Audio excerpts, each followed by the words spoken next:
Bem-vindos a mais um episódio do podcast Finanças e Empreendedorismo por Arthur Bahia.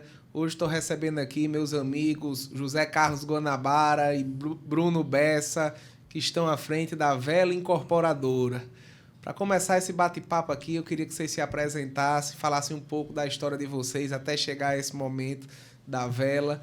E depois vamos entrar um pouco no sucesso que a Vela está fazendo, desenvolvendo os melhores condomínios em praias, como começou a ideia. Vai ter um bom tempo de bate-papo. Queria que vocês começassem se apresentando. Eu sou Zé Carlos Guanabara, sou daqui de Natal, tenho uma história muito vinculada ao empreendedorismo, à formatação de negócios imobiliários, enfim. E aí a gente descobriu o caminho desse tipo de empreendimento, que é a segunda residência de luxo, né, na praia, e fomos atrás desses destinos, como é o destino de São Miguel. E aí começou a história da gente. Até descobrir esse caminho, como era a história do Zé Carlos desde o início, como atuava e de empreendedorismo. Olha, a gente tem uma história longa de empreendedorismo, né? Sempre tive voltado para negócios e tal. Eu atuei durante muito tempo desenvolvendo produtos imobiliários, trazia investidores para as construtoras locais, e a gente formatava, desenhava o negócio, já trazia ele já bem mastigado assim, para as construtoras, e assim eu fiz vários empreendimentos aqui, até que a gente resolveu fazer um negócio próprio, construir uma ideia de negócio, uma empresa com a cara super moderna, muito ágil e atuando nesses destinos, que é o destino de segunda residência, que a gente acredita muito. Então, você sempre empreendeu no mercado imobiliário, desenvolvendo produtos imobiliários. Isso. Há quantos anos nesse mercado? Um bocado de ano aí, Ju, tem quase 20 anos nessa jornada. E há quantos anos nesse projeto mais próximo com o Bruno? Eu tô com o Bruno Bessa há 8 anos, mas conhecia São Miguel há 14 anos. Então, eu vi São Miguel muito do início, muito embrionário. E aí surgiu a parceria com ele e a gente topou entrar em alguns negócios. Depois dobramos a aposta e estamos lá crescendo. Queria agora saber um pouco da sua história empreendedora, Bruno, desde o início até esse projeto Vela, né? Pois é, boa tarde, pessoal. Meu nome é Bruno Bessa. A minha história também se parece por coincidência, né? Porque não nos conhecíamos desde então, mas muito com a de Zé Carlos, né? Eu tenho 22 anos de mercado imobiliário, mais ou menos. Comecei com imobiliária e depois vi que eu tinha uma veia empreendedora, que foi quando eu comecei a também trabalhar com projetos para os incorporadores, né? Eu montava a operação, muitas vezes já levava as áreas já estudadas, com o perfil de cada uma. Então, eu tinha o perfil de cada cliente para cada tipo de área que eu estudava e apresentava. E aí, quando foi em 2012, eu fiz a minha primeira sociedade com um outro sócio que eu tive no mercado imobiliário, né, de incorporação. E em 2014 vendi a minha parte. Isso foi um projeto em João Pessoa. Na verdade, eu andei quase todo o Nordeste. Eram loteamentos populares. E esse meu de João Pessoa, em detalhes, era o popular com o comercial na frente. Era na BR-101. E, enfim, a gente se juntou a uma grande... Formamos uma outra sociedade, vendemos 50% e se associamos a uma grande incorporadora no Brasil, chamada Patrimônio, que em 2014 ela resolveu comprar a nossa parte. Foi naquela época que todo mundo estava lançando e eles estavam com uma demanda muito grande em obras e resolveram focar, e aí terminou a gente fazendo um acordo e eles ficaram com a minha parte.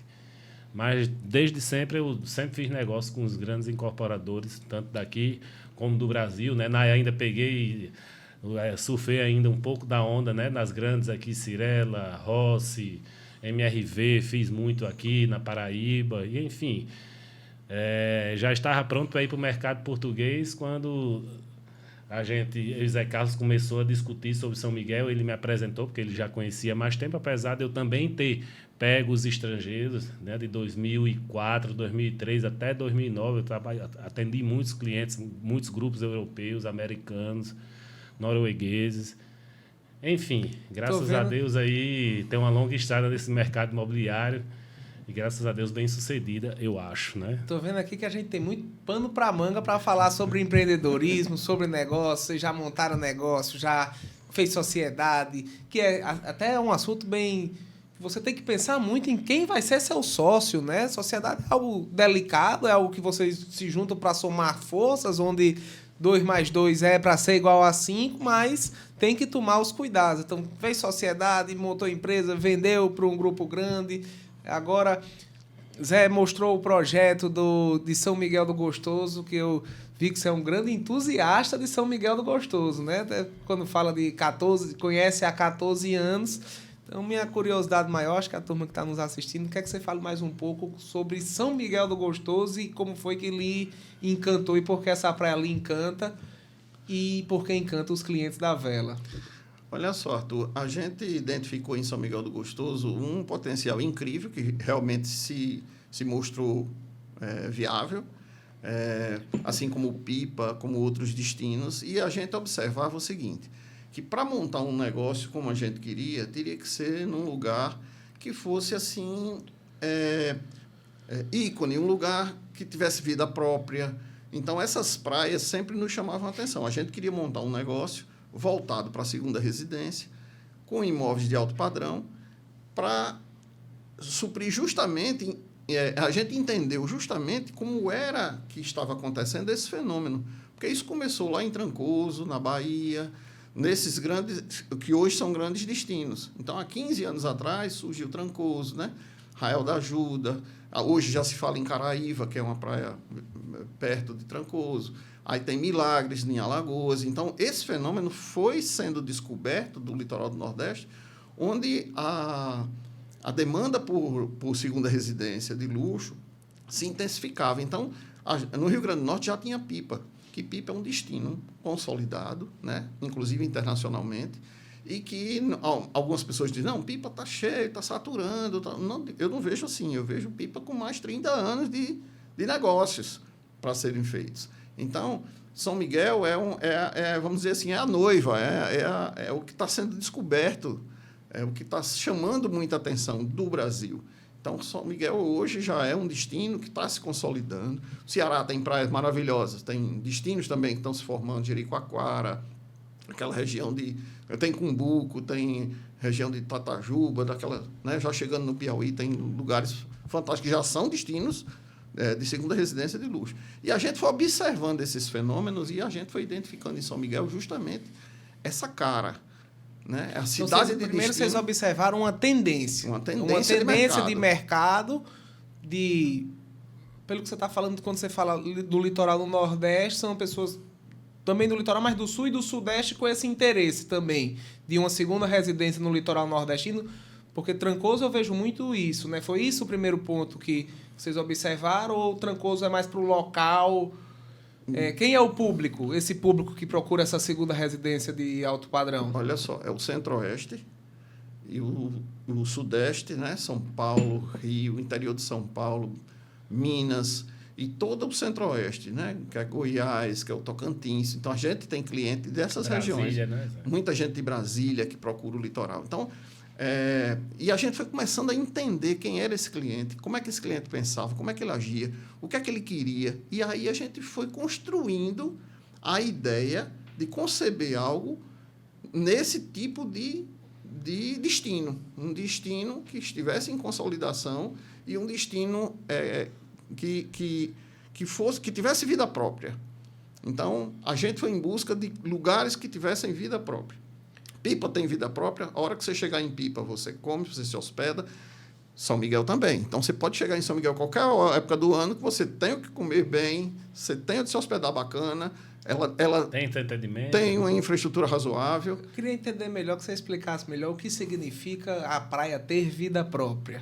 A praia ter vida própria é exatamente isso que eu estou dizendo a você. É um lugar que ele não depende do Estado, ele não depende de outros lugares. Então, tem pessoas hoje... E nem muito menos do verão. Exatamente. Se não é aquele lugar sazonal, né? Tem aqui o nosso mês de verão, que é janeiro. Tirando janeiro, tem praias que... Por exemplo, Pirangi, ela depende muito do verão, Exatamente. Né? Então, Pirangi, Búzios, Tabatinga, Muriú, Jacumã, são praias lindíssimas, belíssimas do nosso litoral, que é lindo, maravilhoso, mas quando você sai do verão, ele não tem vida.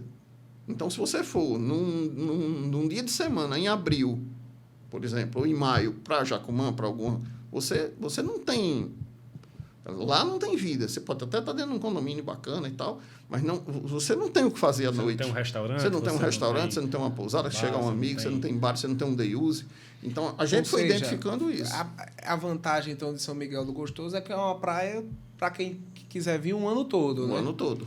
Então, São Miguel tem onde se hospedar, desde uma pousada do ticket médio mais caro até uma pousada mais simples, o ano todo. São Miguel tem mais de 140 meios de hospedagem e tem aproximadamente 100 restaurantes, bares, bistrôs. Então, assim, e agora estão chegando os condomínios, dentre eles 2 nossos. Resumindo, né, a cereja do bolo, desculpa, Zé, ter aí cortado, é que nesses destinos de vida própria, não só você tem como aproveitar, tem como usufruir da sua casa, da sua residência de segunda residência o ano todo, como também você pode rentabilizar os dias que você quiser do ano, não esperando só o verão, né? Como a gente conhece, eu que sou daqui de Natal, você também, e outros bem sabem como é que funciona, muita gente tem uma bela casa de praia em que chega em janeiro, ela aluga porque consegue pegar um valor bom de aluguel, mas só em janeiro. Aí, ou seja, você tem 11 meses de custo fixo nela, né? De manutenção a dar, e quando chega no verão, você aluga. Então, assim, é uma coisa que é meio que... né? Eu gostei bastante dessa intervenção, pensando por esse lado, nessa minha parte, que é de finanças pessoais, de investimento, que alguém pode ter esse desejo, esse sonho de ter a segunda residência, mas essa segunda residência não vai ser só um passivo, né? Ela pode ser, inclusive, um ativo. Ela pode ser uma casa que você vai usufruir, ter bons momentos com as famílias e os amigos, mas ainda coloque dinheiro no seu bolso. Então, aí você tem o melhor dos 2 mundos. Se ela ainda conseguir pagar suas despesas, sua curtida, seus sonhos, e ainda colocar dinheiro no bolso, aí é o melhor dos 2 mundos. Você está tendo uma casa que você pode aproveitar e que ainda é um ativo, né? Ou seja, muitas vezes essas casas de praia, numa praia que você só usa uma vez no mês, ela passa o ano inteiro sendo um passivo. Então, uma casa em São Miguel, eu acho que é um ativo, e, né? Arthur, uma coisa que a gente identificou na nossa clientela, hoje a gente tem um volume bom de clientes, e de clientes realmente do nível A, é que não existe mais aquele apego emocional. Não, é minha casa, só quem vai usar sou eu não alugo para ninguém, não. Hoje todo mundo pensa na rentabilidade. Hoje as pessoas jovens, as pessoas também já medianas, né? Mais maduras, média idade, não tem apego também, não. E eu acho que está certo. A gente tem que desapegar. Por quê? Porque você não só rentabiliza, como o seu imóvel está valorizando, porque imóveis do perfil do nosso, né, da Pipa, ele sempre está a valorizar, né? E essa questão aí, eu acho que é muito de mudança de cultura, né? Hoje a gente está vivendo a economia compartilhada, que as pessoas compartilham o carro, o próprio Uber. Às vezes não é mais vantajoso você ter um carro, você pode ter um Uber e usar e não deixar ele ocioso, parado em casa, você usa só um trecho e passa o dia no trabalho. Então, como ultimamente nós estamos imersos nessa cultura de economia compartilhada, você coloca o seu imóvel sem ter problema em outros usarem, né? Isso. O que a gente está vendo é essa mudança de comportamento que está trazendo a nova economia. A nova economia é exatamente isso. É essa nova visão de que você pode usar, rentabilizar no momento que você quiser. As cidades que são cidades de destino, são cidades que têm vida própria, elas se prestam muito para isso. A gente verifica isso demais. Então, a gente começou a entender o comportamento desse novo cliente. Eu vou dar um exemplo para você. A gente tem um cliente que ele chegou para a gente e disse assim, eu moro em São Paulo e eu tenho uma casa em Ubatuba. E eu levo 10 horas, 12 horas para chegar em Ubatuba. Eu pego um trânsito num feriadão, se eu quiser ir para lá, eu pego 10, 12 horas. Então, o que é que eu pensei? Eu vou para Guarulhos, levo 1h30, pego um avião, desço em Natal, ando mais 40 minutos, 1 hora, estou em São Miguel, ou seja, de 10 horas eu cortei para 4, 5, estou em São Miguel, passo uma semana em São Miguel, velejo, como bem, me hospedo legal e vou embora. Então, essa conta ele começou a fazer. dele levar 10 horas, 11 horas para chegar numa casa dele e ele chegar no destino maravilhoso. E dentro dessa nova visão que é a experiência. Eu digo que não é só a experiência que o cara quer ver, ele quer viver as experiências. Ele quer viver muita coisa ao mesmo tempo. Ele quer curtir, ele quer descansar, ele quer velejar, ele quer ter um lazer, ele quer ter um descanso, ele quer chegar com a esposa, com o filho, com a namorada. Ele quer se cercar de coisas que no universo dele, que ele está imerso, ele não tem. Quais são essas experiências que os produtos da vela e a própria praia de São Miguel do Gostoso trazem como diferenciais em relação a outros destinos desses, como Trancoso, por exemplo? Vou dar um exemplo a você. A gente é vizinho, a vela é vizinha de cerca do tricampeão mundial de windsurf, que é Cauli Seade. É amigo nosso e nosso vizinho. Então, Cauli, esse final de semana que teve agora, teve uma etapa do circuito brasileiro de wingfoil. Então, estava a praia lotada, né? Gente do Brasil todo, disputando esse campeonato na frente do condomínio, na frente de Cauli. Então, são pessoas que vêm com uma nova pegada, de um novo esporte que está surgindo, está crescendo numa velocidade muito grande, que é esse esporte de vela, que é um esporte que não é barato. E essas pessoas que viajam o mundo atrás de vento, eles vêm para um lugar como São Miguel e lá eles encontram tanto o esporte dele, como uma moradia ou uma hospedagem bacana, rústica, diferente do que ele é acostumado a ver, porque o cara que tem renda, ele já foi na Grécia, ele já foi na Espanha, ele já foi ele conhece a Europa toda e tal, mas ele tem uma coisa de rusticidade, de pé no chão, de, sabe, de sair de camiseta e short à noite, que ele não precisa se arrumar, se produzir, para ir para um restaurante, uma comida maravilhosa de um chefe top. E ele come bem, ele toma o vinho dele, de manhã ele veleja, de tarde. Então, ele tem um conjunto de coisas que no ambiente natural dele ele não tem. Então, uma praia como São Miguel, e a gente diz muito assim, a gente não fala simplesmente no município de São Miguel, mas a gente fala Touros e São Miguel, que é o ambiente de São Miguel do Gostoso, que Touros está inserido, né? Traduz toda essa atmosfera para quem está chegando lá. Ou seja, o cara que tiver a segunda residência no Vela vai estar lá perto do tricampeão mundial. Ele pode, inclusive, fazer aula com o tricampeão mundial e tem essa diferencial do vento, né? Do vento. Fora isso, ele pode, nas praias vizinhas, ele pode ir para mergulhar em Maracajaú, ele pode curtir uma lagoa, ele pode ir na Praia do Tourinho ter um pôr do sol de cinema. Um dos mais belos do Brasil. Um dos mais belos do Brasil. Então, ele tem muita coisa para fazer. Ele tem como andar de quadriciclo, de UTV. Que você acredita que hoje São Miguel está atendendo principalmente esse público que tem mais condições, o público mais rico. Isso. Hoje já está com a infraestrutura, o condomínio de vocês atende isso? Atende. E outra coisa, isso são dados do IBGE. Não, eu fiz essa pergunta porque eu fui para São Miguel do Gostoso, o Réveillon de 2018 para 2019, eu passei lá em Gostoso, e de 2019 para 20 também. E eu me lembro de 18 para 19, eu estava com o diretor da Pernod Ricard, que estava vendendo bebida, e ele falou, pô, isso aqui é muito bacana, isso é muito diferente. Mas ainda não achei a hospedagem para o rico. De 18 para cá já se avançou isso, com produtos como o de vocês. O que é que eu queria saber mais sobre, tem essa curiosidade. O nosso ainda não está pronto, né? O nosso ainda não está entregue, então nós estamos na metade da obra. Mas, assim, já está chegando equipamentos de alto padrão, que está em construção, né? Em outros condomínios, que está trazendo justamente isso. Uma coisa que a gente observou, isso aí é pesquisa, é o seguinte. O que a gente viu? A gente viu que as pousadas que têm o ticket médio mais alto tinham a maior taxa de ocupação ao longo do ano. As pousadas que tinham ticket médio intermediário tinham uma taxa de ocupação inferior às pousadas mais caras. Então, isso traduziu para nós que o cara que tem uma renda mais alta, ele consome São Miguel. Engraçado essa observação. A pesquisa é sempre muito importante antes de qualquer planejamento. Antes de você colocar dinheiro em qualquer negócio, na fase de planejamento, né? Então, vocês perceberam que São Miguel tem um consumo maior nos tickets mais altos. Percebemos isso. E a gente testou isso no condomínio, né? na nossa tabela, na tabela de preço dos nossos condomínios, ela não é uma tabela extensa, é uma tabela mais curta. A gente tem um nível de clientes que são de alta renda. A gente passou a conhecer. Hoje a gente tem um banco de dados dentro da empresa que traduz isso fielmente para a gente, com uma inadimplência quase zero, praticamente zero. Você tem um cliente que paga uma parcela alta, um cliente extremamente satisfeito, desejoso de chegar a vez dele de construir a casa dele.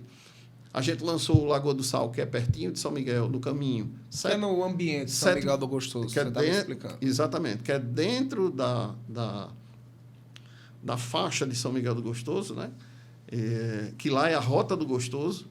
E a RN 221, que liga a BR-101 até São Miguel, se chama Rota do Gostoso. E a gente, nesse condomínio Lagoa do Sal, que ele é em cima de uma falésia, tem 100 metros de recuo da falésia, coqueiro, mar, gramado, é lindo, vai ficar muito bonito, que a gente lançou agora. A gente percebe esse perfil de cliente, que é um cara que está lá em Curitiba, que pega o avião, que vem aqui, o outro que vem não sei de onde, de Brasília, do Tocantins. Sempre tem um amigo a indicar, Sempre tem um amigo a indicar. Então, assim, a gente faz um trabalho para buscar esse cliente fora. E a gente identifica que esse cliente é comprador dessa região. A gente tem cliente, inclusive, Arthur, que nunca nem foi em São Miguel. Isso é o mais curioso. Ele comprou de lá. Ele comprou de lá. E a gente já tem recebido muitos aqui, entendeu? Como Quando ele eu vem... gostaria de entender esse processo de tomada de decisão dele. Pois é. Que ele resolveu comprar sem nunca... Isso demonstra que realmente o destino está falado, né? O destino está sendo bem divulgado. Né? Porque quando começa a chegar clientes, pessoas desse tipo que compram, que resolvem investir no mercado imobiliário só por escutar bem o destino, isso demonstra que realmente, né, a gente está no caminho. Né? O formato de empresa que a gente desenhou tem bem esse perfil. Porque o que é mais comum? As empresas incorporadoras ou construtoras, elas terem à frente engenheiros. São os donos, geralmente são engenheiros. É muito natural que seja isso, é o caminho natural. É que as empresas incorporadoras e construtoras sejam tocadas por um pessoal que é de engenharia. E eu e Bruno não somos engenheiros, nós somos de mercado. Então, os engenheiros a gente contratou, mas nós somos de mercado. Então, essa visão de mercado nos ajuda. Vocês conseguem enxergar além, né? Ver o que o mercado quer. A gente consegue ter, por ter a vida inteira a mente treinada para identificar o cliente, saber como ele se comporta, saber que tipo de produto a gente coloca, como é que a gente faz uma tabela correta, como é que a gente precifica tudo, entendeu? Que produto cabe para aquele cliente naquela hora, com aquela renda, com aquele perfil, e a gente conseguiu montar essa equação boa e o resultado tem sido muito satisfatório. Até agora vocês demonstraram muito bem a visão. Acho que quando você o empreendedor ele precisa de visão, precisa de coragem, que tem muitos momentos de dificuldade grande e de competência para colocar em prática, para realizar tudo que viu. Até agora vocês demonstraram uma excelente visão com relação ao destino São Miguel do Gostoso. Mas eu queria que vocês trouxeram também, vocês já enxergavam isso há 8 anos atrás, se anteciparam, viam o que os outros não estavam conseguindo ver. Mas eu acredito que nesses 8 anos também deve ter tido muitos trancos e barrancos, dificuldade, porque empreender não é nada fácil, não é só a parte bonita, não. Eu queria que vocês contassem agora um pouco dessa história, até dos 8 anos até esse momento atual, quais foram as dificuldades e que vocês, em algum momento, talvez pensou em desistir. A gente nunca pensa em desistir, né? Mas teve algum aperreio e como conseguiu resolver até chegar aqui, até a entrega do primeiro projeto é quando? Do primeiro condomínio? Final do ano que vem. No final do ano que vem. Até esse tempo todo, como foi a luta nesses 8 anos? Arthur, realmente a vida de quem empreende é uma gangorra, né? Vai lá em cima, vai embaixo, e inúmeras dificuldades naturais de quem empreende. O Brasil tem muitas oportunidades, mas também as coisas são complexas, não é tão fácil, é um ambiente, né, desafiador. E a gente encontrou muita gente boa no caminho, que nos ajudou, que compreendeu o projeto e tudo, mas também a gente encontrou um mar de dificuldade, de burocracia. É um projeto grande e ousado ao mesmo tempo, né? Esses condomínios, ainda mais quando você tem espera um nível de entrega A muito alta, é um projeto ousado, né? Então, quais foram as primeiras dificuldades ao longo desses 8 anos, até o lançamento? Primeiro, Antes de começar a vender, né? primeiro foi identificar que tipo de negócio a gente iria fazer. Isso a gente quebrou a cabeça para... Qual o projeto realmente se encaixaria melhor para o terreno que nós tínhamos, né? E foi aí que a gente começou a quebrar a cabeça. Nós dois de mercado, né? E aí eu disse, a gente tem que fazer alguma coisa que realmente seja exclusivo, que não tenha produtos a ser comparados, né? Que daí o que é que a gente já sai lá na frente. Porque o cliente, quando vir, ele vai ter, primeiramente, o desejo. E, segundo, ele tendo a condição, a compra. E isso aí foi o que aconteceu. A gente saiu pesquisando todos os empreendimentos que a gente conhece, do perfil que a gente queria para o nosso, tanto nos beach clubs europeus, aqui no Brasil, enfim, ao redor do mundo, a gente pesquisou o que a gente podia. E aí foi quando a gente começou a desenhar e passar para os arquitetos que a gente trabalhou, entendeu? E aí foi quando a gente conseguiu acertar, né? No produto e a velocidade de vendas demonstrou isso para a gente. Do fechamento do produto até o lançamento, quando vocês foram começar a vender as primeiras unidades, quais tiveram algumas dificuldades? Sim, as questões ambientais, as questões de licenciamento são realmente complexas, assim. Então, a gente não entendia muito do caminho das pedras, entendeu? Contratamos alguns consultores que nos ajudaram e tal, mas litoral tem as suas dificuldades naturais, entendeu? De complexidade. Tem áreas mais complexas, áreas menos complexas. Tem esse caminho é assim. E os altos e baixos da economia. Então, no meio do processo ainda teve uma pandemia. Então, Essa era a minha dúvida e a curiosidade. Se uma hora o mercado deu uma esfriada, que talvez vocês sentiram aí, a gente está com tudo preparando, já gastamos tanta energia aqui, e agora o mercado não está querendo mais praia. Esse é o maior desafio do empreendedor. A pergunta não era nem dessa parte burocrática, que tudo tem, era mais de mercado. Se em algum momento vocês duvidaram daquele produto que Nunca tinha. duvidamos, mas assim, como todo negócio, esse é o maior desafio para o empreendedor, é o tempo. Time é tudo. É tudo. A gente tinha muito essa preocupação. Se isso que a gente está desenhando, começamos a desenhar em 2017 para 2018, se isso que a gente está desenhando, quando a gente for lançar, o mercado aceita, 3, 4 anos depois, o mercado consome. Será que o destino São Miguel, nesse tempo, só cresce, se consolida, ou na hora que eu for lançar, o destino está em queda? As pessoas saindo, pousada fechando. Incerteza. Principalmente quando você fala em construção civil, que é um segmento que é cíclico e que os projetos são longos, né? São até longos. Sair, bater com o arquiteto, resolver todas as desafios são enormes. burocráticas. Vocês lançaram, então, 3 anos depois de que... 3 anos depois. Lançamos no final de 2021. E aí... Começamos no último dia de 2017. Na verdade 4 anos, velho. Nós trabalhamos 2017 inteiro para preparar o projeto. Aí depois vieram os anos licenciando, aprovando e tal. E lançaram no meio de uma pandemia. Assim, até de mercado eu me lembro que na época da pandemia tinha até uns fatores que eu acredito que eram positivos também. Queria escutar a opinião de vocês, ver se concorda. Mas ali, mais ou menos nessa época, a taxa de juros estava relativamente baixa.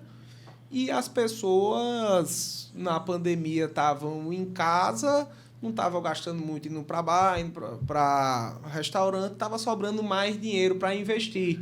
Com juros baixos, talvez, acho que foi bom para o mercado imobiliário. Eu queria entender o sentimento de vocês. As pessoas queriam viver, né? As pessoas descobriram que viver era mais importante do que qualquer outra coisa. E aí elas começaram a pensar no que era viver para elas. E segunda residência, eu acredito que estava entre as descobertas do que é viver para muita gente, como até mesmo a mudança de um apartamento menor para um maior, quando ela viu que realmente morar num apartamento pequeno e era necessário, quando ela viu a família toda dentro de casa numa pandemia, que precisava realmente de um apartamento mais confortável e que gerasse mais aquela união familiar e não um apertamento, né? Muitas vezes a gente pode então dizer foi uma mudança de chave do consumidor. Essa mudança de chave foi do cara falei, tá aqui, tava conseguindo minha vida normal e daqui a pouco veio uma pandemia Estou perdendo Isso. amigos, estou perdendo parentes, e o que é que eu aproveitei da minha vida? Você acha que foi Isso. mais por essa linha? Foi. Com certeza. Houve uma mudança que a gente já vinha observando essa mudança com relação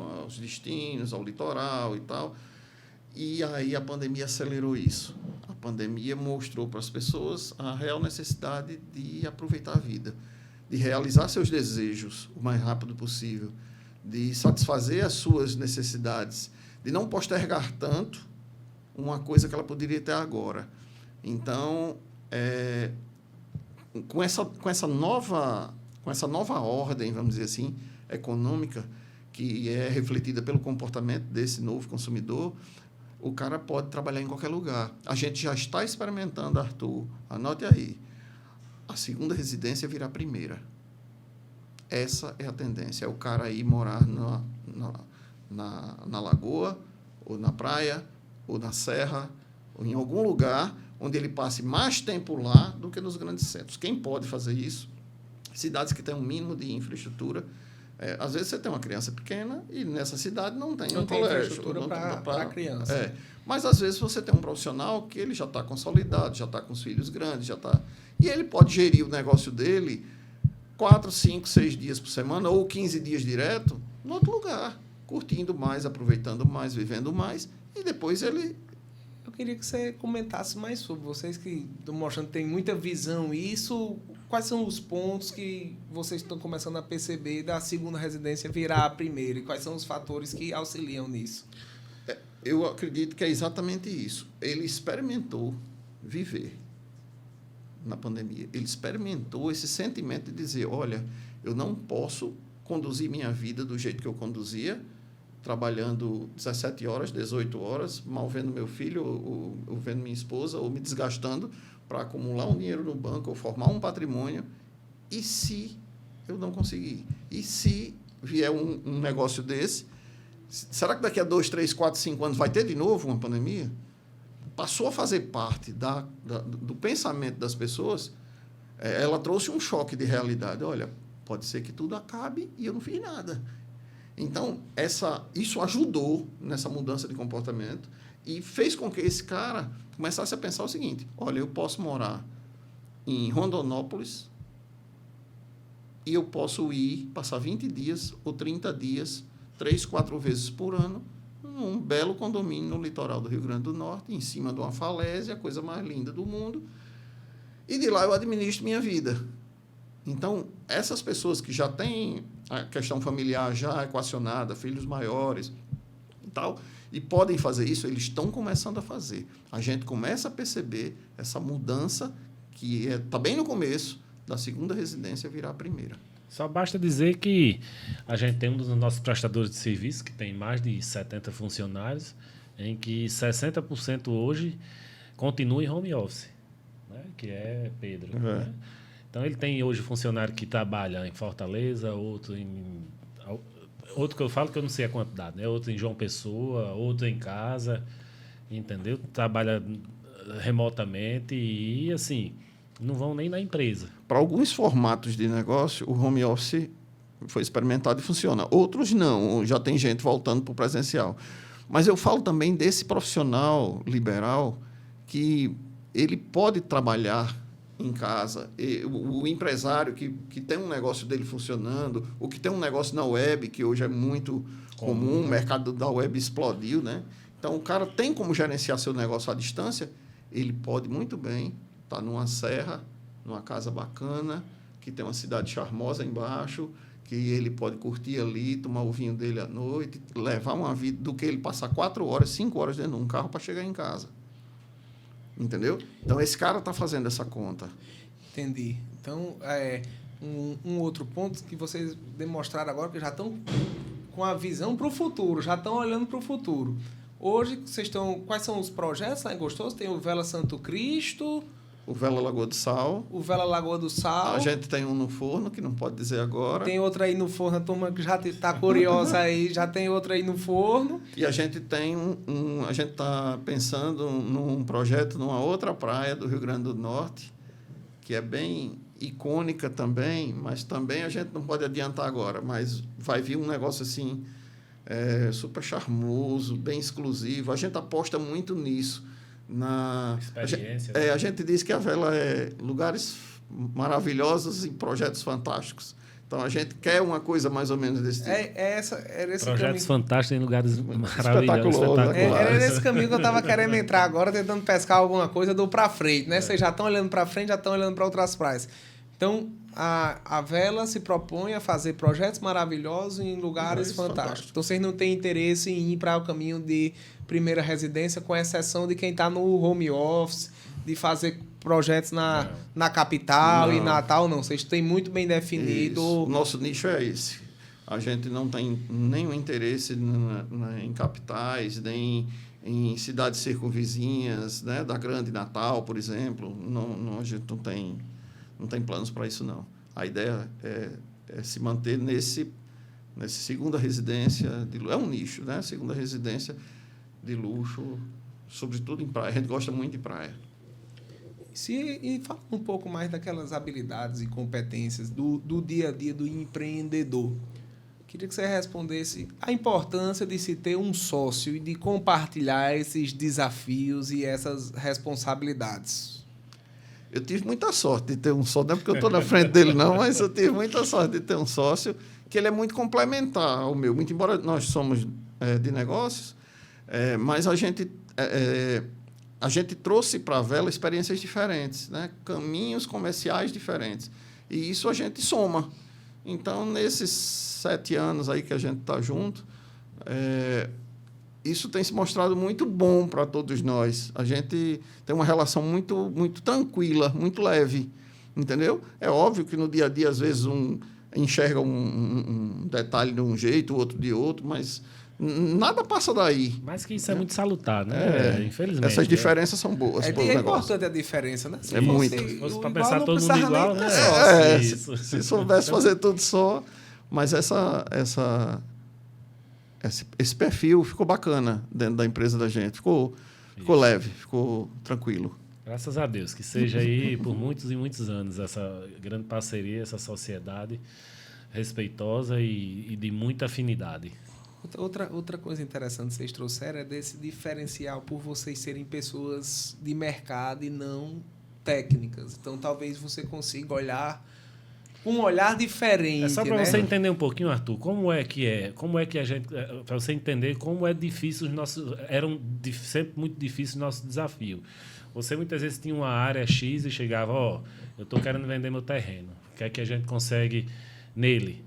Então, daí se saía a análise mais minuciosa do imóvel do cliente que nos procurava. Então, muitas vezes eu procurava entender o que é que esse terreno caberia, o que é que poderia surgir de negócio para ele. Que público. Que terrenos grandes só se vende para ou empreendimentos ou, se for comercial, para grandes, né, galpões. Magazine, shoppings. Magazine, shopping, que aí é outro mercado, né? Então, daí você começava, a queira ou não queira, pensar como um empresário, fazer conta de empresário, fazer a viabilidade realmente, e aí sim você conseguia chegar no valor que realmente era o terreno de mercado. Então, muitas vezes, quando o cliente fugia muito vamos dizer, da realidade, a gente era obrigado a passar para ele e como eram os números e como era que se vendia. Ou para o cara incorporar, ou para ele comprar e incorporar, porque cada perfil, cada tipo de negócio tem um perfil e um valor, né? Eu estou percebendo que vocês começaram a ver que chegava o cliente com uma área crua, com nenhum gasto de energia, né? Sem saber nem para que servia a área. Sem saber nem para que servia. Vocês gastavam toda a energia para pensar o conceito, para criar o conceito, para pensar o desenvolvimento, pensar na valorização e recebiam só um FII, que era a comissão. E aí deve ter chegado o momento que você fez, então por que a gente não toma um risco bem maior e não executamos nós mesmos esse conceito? E logo durante, né, depois de mais tempo, eu também entrava nos percentuais baixos, mas entrava, entendeu? Pelo êxito, pelo negócio, né? Então, foi daí que eu comecei a botar o pé, né, no empreendedorismo. E aí, eu queria que você citasse os ônus e os bônus de você só trabalhar, prestar o serviço, desenvolver o conceito e receber sua comissão e você encarar o projeto para tocar o projeto. Claro que se espera que tenha muito mais bônus, mas deve ter outras dificuldades que vocês foram aprendendo no caminho também, né? Isso é muito relativo, né? O bônus é que você tem que entender o que você quer. A vida do corretor, né, digamos assim, ele toma lá DK. Eu faço um negócio, você compra, tá assinado o contrato, muitas vezes se recebe ou se recebe também em imóveis No junto êxito, da permuta, no êxito. Então, cada negócio era um negócio. Mas, para todos os efeitos, para o corretor era mais tranquilo, entre aspas, né? Como muitas vezes a gente escutava de amigos construtores dizer, a vida do corretor é muito boa. O de todo mundo a vida de todo mundo é boa, desde que ele faça o que realmente quer e escolheu. E o que tem aptidão, né? Às vezes a Tanto grama que do hoje, vizinho é sempre hoje eu mais estou verde. do outro lado, né? Então, cada negócio é um negócio. O de corretagem tem um processo, o de empreendedor, construtor, incorporador é outro. E eu só tenho a agradecer, graças a Deus. Os riscos são infinitamente maiores, né, de quem empreende, porque você está jogando toda a sua energia, recurso, envolvendo Uma responsabilidade gigante nas suas costas, né? De várias pessoas. Exatamente. A cabeça da gente vai ficando branca, né? A barba nem se fala. Barrigudo. Barrigudo. Então, as coisas vão... Você tem que ter muita coragem. Esse, para mim, é o ponto... Medir o tamanho do seu risco. Confiar muito no seu Confiar tato, né? demais no que você está fazendo. Estudar esse negócio a fundo. Porque, por Pesquisar, mais que você né? estude... Como você bem falou. Estude, pesquise, desenvolva, teste, viaje, tudo para ver tudo, para se cercar do máximo de... Mas, mesmo assim, existe um risco considerável, né? E você pagar esse preço. Mas a vida do empreendedor, isso é da natureza de quem investe, né? Ter de ser um inconformado, de ser uma pessoa que busca o desafio, procura entender as coisas. Ele não para. Então, eu acho que para nós seria muito pior a gente estar guardando esses sonhos... Esse sonho é questão de propósito. Na né? gaveta, dizer, Bruno rapaz, eu bem tive falou. tudo para realizar um negócio fantástico, maravilhoso, e não fiz. Faltou coragem. Faltou coragem, faltou alguma coisa que eu botei aqui e fui. Não. A gente vendeu patrimônio próprio, a gente, né, fomos para cima com toda a garra, com toda a coisa. Erra aqui, volta, corrige, sai de um profissional, entra outro profissional para nos ajudar, uma série de coisas. Como é que a gente vai fazer isso? Como é que a gente vai desenhar? E, assim, a gente tem muitos amigos na cidade e a gente via os amigos... Às vezes dizendo, rapaz, vocês são loucos, rapaz, vocês vão para São Miguel do Gostoso, ninguém nem acreditava no destino. 5 anos atrás, quando a gente falava nesse projeto da gente, os caras diziam, esses dois malucos, esses caras são loucos. Eu acho que é um diferencial muito interessante isso que vocês falaram. Tem muitas incorporadoras que são engenheiros civis. Engenheiros, mas vou levar em conta que sejam engenheiros civis. Eu sou engenheiro de produção, não sou engenheiro civil, mas gosto muito de investir no mercado imobiliário também. E o que eu percebo é que sempre quando a gente vem de uma área diferente, por exemplo, eu sou mais ligado na parte de economia e tal, a gente traz na nossa bagagem um conhecimento que às vezes o outro não consegue enxergar. Por exemplo, eu vejo que, assim, isso é uma opinião minha, talvez alguém que esteja assistindo não concorde, mas muitas vezes o engenheiro que está incorporando, ele mede muito o sucesso dele pela quantidade de obras que está tendo. Se o cara está com mais obras, está com mais desenvolvimento, mais empreendimentos, mais lançando, tá tendo mais sucesso. Na minha opinião, na minha visão, quando algumas vezes você está com tanta obra, não significa tanto resultado. Às vezes vai você ir lá e dar o acertado. Isso é um diferencial que eu acho que eu trago para os meus projetos e termina sendo... Enxergo que eu vejo diferente. Vocês, eu conheço, eu admiro a empresa, admiro o empreendimento, mas eu vejo que vocês conseguem trazer algo diferente, principalmente na parte de design e de arquitetura. Vocês não citaram ainda, mas eu acho que é o diferencial, como vocês olham para a arte. E, assim, isso é uma visão como admirador. E o que é que vocês trazem? Essa influência de conhecer do mercado, o quanto de energia vocês valorizam da arte no empreendimento de vocês? A questão arquitetônica, ela é um desdobramento dessa ousadia de investir em cantos assim. Então, assim, a gente queria levar para lugares assim algo diferente. Se você for ver o projeto da Lagoa do Sal, que foi 100% concebido dentro da empresa, a gente tem um grupo de 6 arquitetos, foi 100% concebido lá dentro. Ele tem umas estruturas de madeira, que a gente foi buscar uma consultora no Rio de Janeiro, que é especializada em bambu. Enfim, é um negócio completamente fora da curva, apaixonante, que casa certinho com o lugar espetacular que ele é. Então, a questão arquitetônica, ela é um desdobramento dessa ousadia enquanto empresa e enquanto projeto. A gente casa com isso aí, tá entendendo? Então, você vê os projetos da Vela, você não acha parecido por aí. Ele foge um pouquinho do trivial. Do trivial. Eu falo isso porque eu sou meio quadrado um pouco para a arquitetura. Eu vejo mais processo, mais número. Então, eu digo até que eu não tenho tanto talento para arte, mas eu admiro muito. E eu acho que talvez essa visão, o maior diferencial de vocês seja essa visão de conceber o projeto envolvendo arte, né? A gente deixa os arquitetos sonharem. É óbvio que a gente tem um limite de mercado, a gente tem que saber até onde vai o orçamento, a gente tem umas travas. Mas dentro desse ambiente, desse universo, a gente solta os caras para sonhar. Porque isso é parte principal da formação do nosso negócio. A gente consegue um preço bom, a gente consegue precificar bem um produto porque ele é único, porque ele é diferente. Essa é a pergunta. Você acha que a arte que vocês colocam nos projetos gera um valor e vende e você consegue agregar valor nesse produto? Modéstia à parte, com certeza. Sim. E foi pensando nisso também que a gente botou uma arquitetura própria, né? Porque a gente também tem feito alguns projetos de casa, inclusive da própria construtora, em que a gente projetou pensando em dar referência muitas vezes ao que é o padrão e como tem que ser mais ou menos, né, os projetos e qual é a atmosfera do ambiente, que é o condomínio. Então a gente estudou muito, né, casas aí em vários cantos aí que são os cases de sucesso. E aí a gente desenvolveu já alguns projetos, inclusive já algumas dezenas deles já negociadas.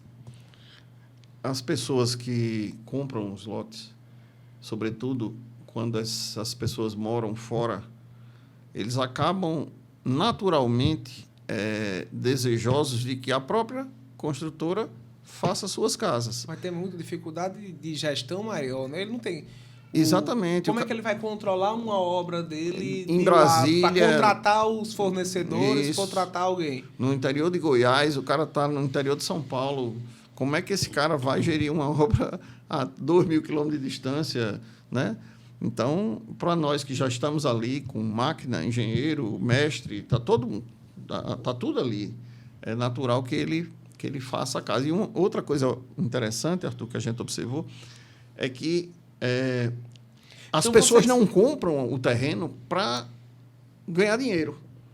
Comprei por 10, vou vender por 20. Quem compra o terreno... O perfil, a gente hoje dá para identificar o perfil porque a gente sabe para quem a gente vendeu. A gente tem dentro da carteira da gente isso aí. Então, você identifica que o cara não comprou para ganhar dinheiro. Ele comprou porque ele quer realizar um sonho de estar lá, num condomínio bacana. Modéstia à parte, as coisas são muito bem feitas, muito bem acabadas. Então, o cara ele se sente ali. Eu acho que a gente tem um cliente que comprou 3 lotes, a gente tem uns 6 ou 8 clientes que comprou 2 lotes, e o restante uma única venda de um lote. Então, isso mostra muito o perfil do condomínio. Você começou a citar um caso que eu queria saber se já era a ideia desde o início ou vocês perceberam a dor do cliente e pensaram na solução. Vocês primeiro lançaram um condomínio de casas que estava vendendo os lotes. Você me falou da dor do seu cliente, do Centro-Oeste, de administrar uma obra em São Miguel do Gostoso. Vocês já tinham esse projeto de fazer as casas, incorporar também, ou foi no meio do caminho que viu a dor do cliente e já pensou numa uma forma de solucionar essa dor? Não, inicialmente, a gente não, vamos dizer assim, a gente estava tão focado, né, no condomínio, de lotes e tal, que a gente não largou pensando na casa dele, não. Foi um processo meio que natural. A gente foi vendendo os lotes e os caras faziam, e aí, quando estiver pronto, como é que a gente constrói? Então, vocês constroem para a gente, essa demanda começou a surgir. A gente teve a ideia de construir casa também, da empresa para vender. Aqui tivemos, né? A priori foi casas da empresa para justamente dar referência de projeto ao condomínio, né? Dá a pegada, dá o padrão, né? E aí foi quando a gente começou a receber uma demanda, né, de clientes procurando, buscando informações se a gente poderia construir, se não poderia, como é que funcionava essa questão da nossa arquitetura. Se a gente poderia fazer projetos para eles e tal. Foi quando a gente começou a pensar em realmente fazer esse segundo negócio dentro do primeiro. O empreendedor, na verdade, ele é um resolvedor de problemas, né? Esse segundo negócio foi já para resolver a dor do seu cliente. Até porque, para você ter ideia, todo mundo que buscou lote lá com a gente quer casa para ontem. Se a gente tivesse casa pronta, acredito que a gente já tinha vendido todas, né? Uma boa parte. Por quê? Porque todo mundo também tem pressa hoje em dia, né? Ninguém quer... A gente tem notado isso no perfil do consumidor. Ele acelerou a vida dele, ele tem pressa de viver. Tem uma música de Belchior, né? Tem pressa de viver, pronto. Esse cara está enxergando o mundo de outra forma, ele tem pressa de viver. Ele quer estar num lugar bacana, ele quer ter uma experiência massa, ele quer fugir. Ele começa a pensar o seguinte: a minha vida não pode se resumir a eu acordar de manhã, ir para o meu trabalho, voltar às 6 da noite, jantar e dormir. Minha vida é muito maior do que isso. Minha vida não pode ser isso. Nesse espaço eu tenho que colocar outras coisas. Se o cara toca violão, se o cara faz não sei o quê, ele tem que colocar outras coisas nesse meio. Os prazeres, né? Os prazeres, para rechear a vida de alegria. Senão vira uma escravidão, vira uma coisa sem sentido. Lá na frente ele olha para trás e vai dizer... Uma vida no automático. No automático. Ele vai olhar lá para trás e vai dizer... Aí foi aí onde a vela oferece esse desejo, né? Você pode ir para um canto bacana, que tem infraestrutura, que você pode comer bem. Em São Miguel, você pode comer bem em muitos restaurantes. O nível da gastronomia é invejável. Quem estiver em São Miguel sabe o que eu estou dizendo. E qual é o perfil geográfico dos seus clientes? Quantos por cento são do Rio Grande do Norte, do Nordeste, do Brasil e do eu acho que a gente tem exterior? Eu acho que a gente tem uns 30%, 35% de Natal. No primeiro, né? 35%, 40% de Natal, o restante Centro-Oeste, interior de São Paulo, São Paulo capital, Brasília, BH, Curitiba. Também... E tem alguma coisa de estrangeiro, entendeu? Tem alemão, tem português, tem alguma coisa de estrangeiro, talvez represente aí uns 5%. Já o da Lagoa do Sal, aí esse é quase a totalidade de outros estados. Muito interessante. E o que eu achei mais interessante é que vocês estão conseguindo Inclusive, ganhar confiança para um indicar para outro. Desses estrangeiros que Zé fala aí, está inserido também brasileiros que moram fora do Brasil, né? A gente tem hoje brasileiro dos Estados Unidos que comprou com a gente, na Alemanha, tem uma repórter muito conhecida. Enfim, tivemos alguns clientes também estrangeiros que moram, né, clientes brasileiros que moram no estrangeiro, né, que moram fora do Brasil e que compraram lá conosco. Muito interessante, muito interessante. Eu acho que entender um pouco, conhecer melhor essa visão de vocês, entender como foi o processo de criação do produto, acho que está sendo muito enriquecedor para quem está assistindo aqui. A gente já está chegando no final, né? Um bate-papo excelente, mas eu queria que vocês transmitissem uma mensagem, não vamos terminar agora não, mas transmitissem uma mensagem para quem está assistindo, que às vezes sente que está desenvolvendo as coisas, quer ter coragem para empreender, mas ainda está naquela dúvida, que com certeza vocês passaram para isso. O que é que essa pessoa tem que fazer? Olha, Arthur, esse cara ele tem que seguir o que tem dentro dele. Ele tem que estar aberto para novas ideias. ele tem que acreditar em sonhos, ele tem que ter a coragem dos vencedores. O mundo é feito por essas pessoas, por esses sonhadores, por esses malucos. O mundo é dessa gente, do cara que ousa, do cara que investe, do cara que vende tudo e entra num negócio, entra num sonho com 50 anos de idade, como foi meu caso. Então, assim... Também não tem isso aí, muito bom, né? Você vendeu tudo e entrou num sonho com 50 anos de idade. Às vezes as pessoas são muito imediatistas e querem muito cedo, ou então tem gente, às vezes, com 40 anos dizendo, não dá para eu empreender mais porque meu tempo já passou. Esse aí é um bom exemplo para Eu vou dar só um exemplo a você. Roberto Marinho fez a Rede Globo, ele tinha 60 anos. Quando ele fez a Rede Globo, já tinha o jornal o Globo, mas ele fundou a Rede Globo com 60 anos. E na biografia dele, ele já com 90 e poucos anos, ele fazia planos como se a vida não acabasse. Então, ele dizia, o projeto tal vai ter 10 anos de coisa, vamos fazer um projeto tal. Ele era como se ele não visse o fim. Então, ele só vê vida.